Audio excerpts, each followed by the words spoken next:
This is Veta Simmons. Yes, a tea and reception for the members of the Wednesday Forum. You might say program tea. My mother, you know, the late Marcella Penny Dowd, pioneer cultural leader. She came here by ox team as a child, and she founded the Wednesday Forum. Myrtle, how many would you say? 75, at least. Say 100. 75. Miss Tewksbury is the soloist, accompanied by Will McCurdy, accompanist. Mother, please! Mrs. Tewksbury is almost finished with her number. She'll do an encore. What if they don't give her a lot of applause? I've known her for years. She'll do an encore. You might say that I am entertaining, assisted by my daughter, Miss Myrtle May Simmons. What color would you call that?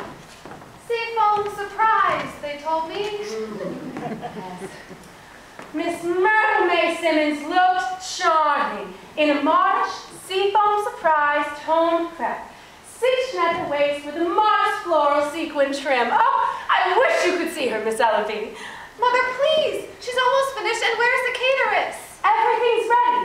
The minute she's finished singing, we open the dining room doors and we begin pouring. The parlors and halls are festooned with smilax. Yes, festooned. Yes, that's right, Miss Elwood. This is the first party we've had in years. There's a reason, but I don't want to go in public. We all have our troubles, Miss Elwood.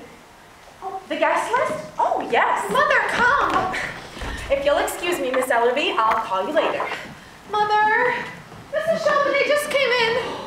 Mrs. Eugene Chauvenet, Sr. Her father is part of the Ziegfeld Follies. So that's where she got that hat? Myrtle, you must be nice to Mrs. Chauvenet. She has a grandson about your age. But what difference will it make with Uncle Elwood? Myrtle, remember, we agreed not to talk about that this afternoon. The point of this whole party is to get you started. We work through those older women to the younger group. We can't have anyone here in the evenings. And that's when men come to see you. In the evenings. The only reason we can have this party this afternoon is because Uncle Elwood is playing pinochle at the 4th Avenue Firehouse. Thank God for the firehouse. I know, but they'll just have to invite you out, and it won't hurt them one bit. Oh, Myrtle, you have so much to offer. I don't care what anyone says. There's something sweet about every young girl. And a man takes that sweetness and look what he does with it. You've got to meet somebody, Myrtle. That's all there is to it. If I do, they say, that's Myrtle May Simmons. Her uncle is Elwood P. Dowd, biggest screwball in town. Elwood P. Dowd and his pal, Harvey. You promised. All right, let's get them into the dining room. Now, when the members come in and you make your little welcome speech on behalf of your grandmother, be sure to do this. Yes. And then after that, I mention my Uncle Elwood and say a few words about his pal, Harvey. Sam, Harvey. Oh. That's right, Myrtle May. Let everybody in the Wednesday Forum hear you. You said that name. You promised you wouldn't say that name, and you said it. I'm sorry, Mother. But how do you know Uncle Elwood won't come in and introduce Harvey to everybody? This is unkind of you, Myrtle. Elwood is the biggest heartache I have. And even if people do call him peculiar, he's still my brother, and he won't be home this afternoon. Are you sure? Of course I'm sure. Oh, but Mother, why can't we live like other people? Must I remind you again? Elwood is not living with us. We are living with him. Living with him and Harvey? Did Grandmother know about Harvey? I've wondered and wondered about that. She never wrote me if she did. Well, why did she have to leave all her property to Uncle Elwood? Well, I suppose it was because she died in his arms. People are sentimental about things like that. You always say that, and it doesn't make sense.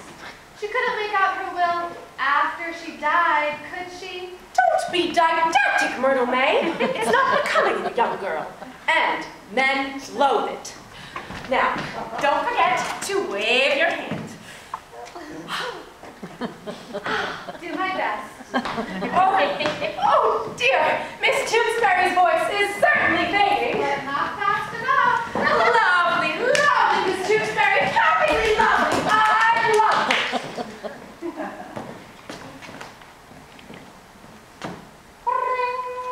Excuse me a moment. I have to answer the phone. Make yourself comfortable, Harvey. Hello? Oh, you seem to have the wrong number. But how are you anyway? This is Elwood P. Dowd speaking. I'll do. Well, thank you. And who are you, my dear? A Miss Elsie Greenawalt? Harvey, it's a Miss Elsie Greenawalt. How are you today, Miss Greenawalt? I'd be delighted to join your club. I belong to several clubs already, the Country Club, the University Club, and the Pinnacle Club down at the 4th Avenue Firehouse. Spent a great deal of my time there, or at Charlie's Place or Eddie's Bar. And what is your club, my dear?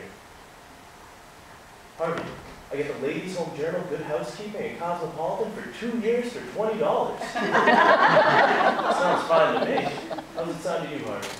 Harvey says it sounds fine to him as well. Yes, 2 subscriptions, mail them to this address. I do hope I get to meet you sometime, dear. Harvey, she said she'd like to meet me as well. When? When? When would you like to meet me? Why not right now? My sister seems to be having some friends over. We would be honored if you were to join us. Yes, my sister would be delighted. 343 Temple Drive. I'll see you in a very few minutes, my dear. Goodbye. Harvey, she's on her way. Think we better freshen up? Yes, so do I.